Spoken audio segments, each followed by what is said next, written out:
Okay, my friends. So, what you're going to see here is your digital write. And once you copy the starter code, yours will look exactly like this.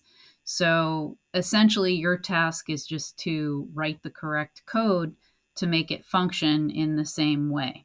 So, the first thing I want to point out is that this push button switch is really wired up as a button. Notice that you have the positive 5 volts going into one side of the switch, and then you have the other terminal of the switch connected to pin 3. So we're going to use this essentially as a trigger or as a push button so that the Arduino senses when the button is pushed. But we aren't using it as a traditional switch to open or close the circuit to the LED because, as you notice, the switch is not connected to the LED at all.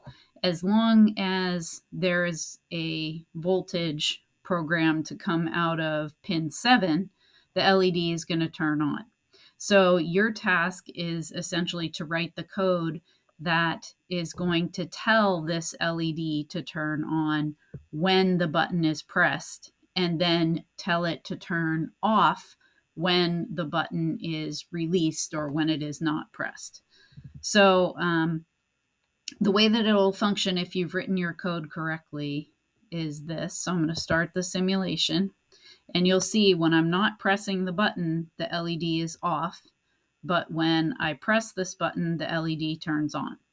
When I release the button, the LED turns off. So if I press it, it turns on. If I release it, it turns off.